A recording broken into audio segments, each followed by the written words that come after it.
एक युवक ने अपनी पत्नी के साथ मारपीट कर गंभीर रूप से घायल कर दिया। घायल को सामुदायिक स्वास्थ्य केंद्र भोजपुर में मेडिकल के लिए भर्ती कराया गया। महिला की हालत गंभीर होने के कारण जिला अस्पताल को रेफर कर दिया गया। ये मामला थाना भोजपुर के अंतर्गत ग्राम कोरवा बाकू निवासी जुल्फिकार ने अपनी पत्नी माहिनूर को इतनी बेरहमी से पीटा कि मानवता की सारी हदें पार कर दी। पीड़ित महिला ने लगाया अपने पति पर अत्याचार एवं जान से मारने का आरोप। पति ने अपनी पत्नी पर अत्याचार कर और पत्नी की इतनी बेरहमी से पिटाई के दौरान महिला के शरीर पर गंभीर रूप से चोटें लगने पर पीड़िता ने थाना भोजपुर पुलिस को तहरीर दी। पुलिस ने तहरीर के उपरांत महिला को मेडिकल कराया। मेडिकल में हड्डी टूटना, हेड इंजरी, उंगली में चोट, पूरे शरीर पर गंभीर चोट के निशान पाए गए। महिला आरक्षित विनय धामा ने भोजपुर सामुदायिक स्वास्थ्य केंद्र में मेडिकल कराने के बाद महिला की हालत गंभीर होने के कारण मुरादाबाद जिला अस्पताल के लिए रेफर कर दिया गया। हमारे सहयोगी अजहर के साथ कैमरामैन अदनान रजा की ग्राउंड रिपोर्ट। नमस्कार, आदाब, सत श्री अकाल दोस्तों, आप देख रहे हैं आपका उजाला और मैं आपका दोस्त मोहम्मद अजहर आपकी खिदमत में फिर हाजिर हूँ। और आज हम बात करेंगे मुरादाबाद के थाना भोजपुर स्थित कोरवा बाग गाँव की, जहाँ पर एक पीड़ित परिवार के साथ मानवता की तार कर देने वाली खबरें हमारे सामने आई हैं। उस पीड़ित परिवार से हम जाकर बात करेंगे, जहाँ पर ससुरालियों द्वारा उनको काफ़ी परेशान किया गया और उनके साथ मारपीट भी की। इसी के बाद में उनके परिवार से बात करेंगे और जानेंगे कि क्या उनके साथ में, किन परिस्थितियों में उनके साथ में क्या हुआ। क्या नाम होगा? माहिनूर। तो आपका जो मामला है वो क्या हुआ और कैसे आपको परेशानी है? आपको क्या करा गया? आपके ससुराल में किस तरीके का टॉर्चर किया गया? मेरे ससुराल में मेरे शोहर मुझे बहुत ज़्यादा बेरहमी से पीटते हैं। मेरे छोटे छोटे बच्चे हों, इनको खर्चा नहीं देते हैं बिल्कुल भी, और मुझे बहुत ज़्यादा मेंटली टॉर्चर करते हैं। पहले तो दहेज को लेकर बहुत ज़्यादा टॉर्चर करते थे, लेकिन अभी उनका अफेयर किसी और से चल रहा है, तो बस उनका यही रहता है कि मुझे छोड़ दे, मुझे तलाक दे दे और यहाँ से चली जाए, मुझे दूसरी शादी करनी है। अच्छा, तो अब जो आपका हुआ था, तो अब किस चीज़ को लेकर के विवाद हुआ था उनका? कुछ नहीं, वो मुझसे हमेशा चेत कर और बुरी तरीके से रूडली बात करते हैं। आज कुछ नहीं, मैं सिर्फ बच्ची की दवाई के लिए कह रही थी, तो उन्होंने मेरे साथ मारपीट की। ये देखिए, छुरियों से उन्होंने मेरे ऊपर बहुत ज़्यादा वार किए और डंडों से मेरे सिर पर वार किए हैं उन्होंने। अच्छा, आपने मुकदमा दर्ज कराया उनके खिलाफ? जी हाँ, मैंने भोजपुर थाने में उनके खिलाफ तहरीर दी थी।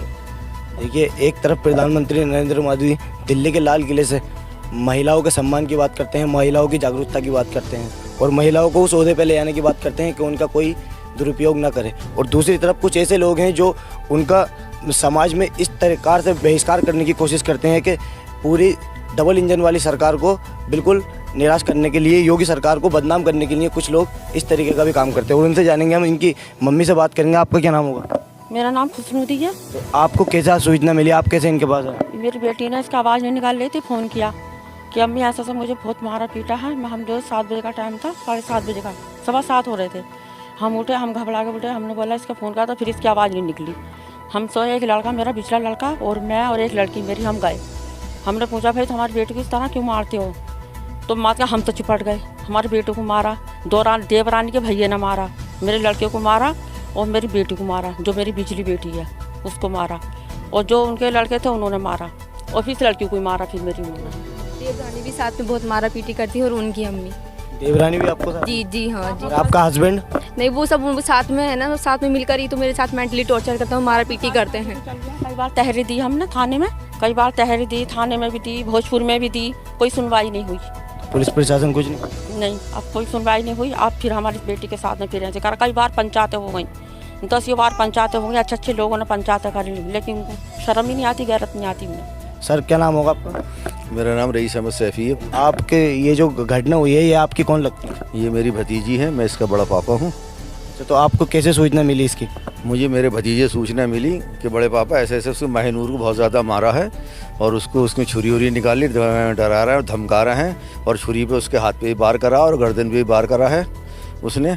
तो मैं और हमारे एक बहनोई हैं, वो हम दोनों जल्दी से अपनी गाड़ी निकाली और हम गए।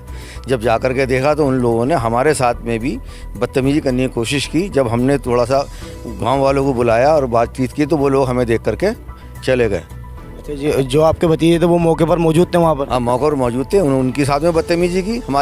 मेरे पहुँचने से पहले मेरी जो भाभा छोड़ी उसके साथ बदतमीजी की, मेरी एक भतीजी गई उसके साथ में बदतमीजी की, उसकी माँ ने भी बदतमीजी की, और जो हमारा वो दामाद है जुल्फ़िकार, वो निहायत ही बदतमीज़ आदमी है, क्योंकि उसकी बदतमीजी अहले मोहल्ले को ही पता है। और कम से कम 10-12 पंचायतें हमने पहले करी हैं, समझे। अपनी इज्जत की वजह से हमने, जब उन लोगों ने हमसे कहा कि साहब ऐसा अब नहीं करेगा, ये नहीं करेगा और माफ़ी कर दो, ये कर दो, हमने उसको ठीक है भेज दिया।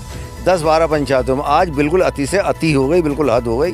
सर क्या नाम होगा आपका? मेरा नाम एम सकलैनी है और मैं लड़की का फूफा हूँ। आप फूफा जी? जी। तो आपको सूचना कैसे मिली, क्या हुआ वहाँ पर? सुबह हमारे पास फ़ोन पूछता है लगभग 9 बजे कि आपकी बेटी के साथ में दुर्घटना हो गई है, कि इसके पति ने इतना मारा इसको, किसी के जरिए बच्ची बच के अपने घर से बाहर पिट के किसी भी तरीके से जान बचा करके, जो भी इसको अच्छा लगा अपनी जान बचाने के लिए घर से बाहर निकली। और इसने ससुराल पक्ष को यानी कि हम सबसे पहले फ़ोन अपने बड़े पापा को किया, फिर उसके बाद खबर मेरे को लगी। हम लोग जब अपने घर से इसके लड़की के घर पहुंचते हैं तो अब पता चला कि लड़की एक तो बेहोश थी, लड़की के हाथों में चोट लगी हुई थी, और सर दूसरी बात ये कि लड़की को किसी भी धारदार हथियार से मतलब मारा गया और इसके इंजरी हुई है। जब हमने देखा तो हम सबसे पहले इसको हमने FIR कराने की जगह हम तुरंत अपने इनको थाने का सहयोग लिया हमने, और थाना भोजपुर लेकर के गए हम, और भोजपुर में ले जाकर के इसका मेडिकल परीक्षण कराया हमने। और मेडिकल परीक्षण करवाने के बाद हमने अपनी शिकायत दर्ज और तहरीर थाने को दी है ताकि हमें न्याय मिल सके। और किसी की बेटी के साथ अत्याचार होता है तो उसके साथ तकलीफ होती है। और आप कहते हैं कि डबल इंजन की सरकार, कैसे डबल इंजन की सरकार है? पत्रकार महोदय जी, ये हमें बताइए, क्या ये नारी सशक्तिकरण का यही रूप है कि नारियों के साथ यही सम्मान हो रहा है कि उसका पति उसको मार रहा है, 3 तलाक दे रहा है? हमारे मुख्यमंत्री प्रधानमंत्री का आदेश है कि ऐसा नहीं होना चाहिए, फिर ऐसा क्यों हो रहा है सर?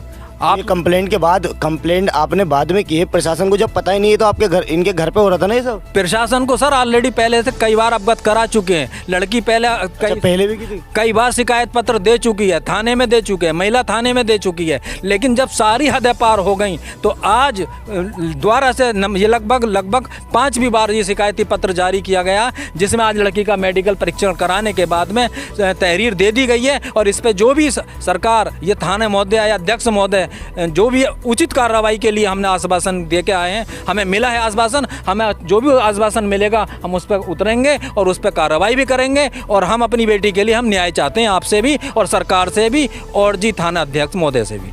तो आपकी बच्ची की मतलब कितने बच्चे हैं? बच्चे कितने हैं इनके? 3 बच्चे हैं इनके।